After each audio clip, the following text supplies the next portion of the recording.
கர்த்தருக்கு ஸ்தோத்திரம். ஏசாயா புத்தகம் 40வது அதிகாரம் 31வது வசனம்.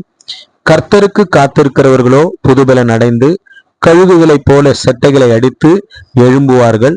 அவர்கள் ஓடினாலும் இளைப்படையார்கள், நடந்தாலும் சோர்ந்து போகார்கள். எனக்கு அருமையானவர்களே, நாம் மனிதர்களுக்காக காத்திருக்கும் பொழுது நம்முடைய பலன் குன்றி போகும்.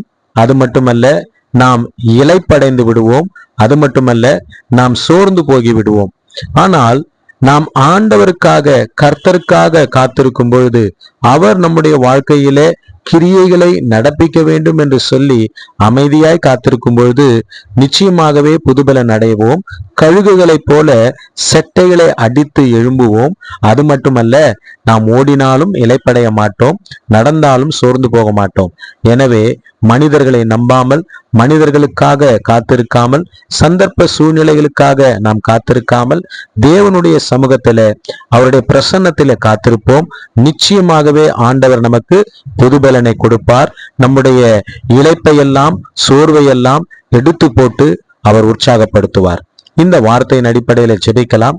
தகப்பனே, ஏசாயா புத்தகம் 40வது அதிகாரம் 31வது வசனத்தின் அடிப்படையில ஜெபிக்கிறோம். உமக்கு காத்திருக்கும்படியாக நாங்கள் காத்திருக்கிறோம். நீர் எங்களுக்கு புதுபலனை தருவீராக. ஆண்டவரே, நாங்கள் இளைப்படையாதபடி, சோர்ந்து போகாதபடி எங்களை திடப்படுத்துவீராக, பலப்படுத்துவீராக. இந்த வார்த்தையை கேட்கிற ஒவ்வொருவரும் ஆண்டவரே, உமக்கு காத்திருந்து புதுபலன் அடைந்து கழுகை போல சட்டைகளை அடித்து எழும்பி இளைப்படையாமல், சோர்ந்து போகாமல் ஜெயத்தை பெற்றுக் கொள்வார்களாக. இயேசு கிறிஸ்துவின் இனிதான நாமத்துல செபிக்கிறோம் தகப்பனே. ஆமேன், ஆமேன், ஆமேன். God bless you all.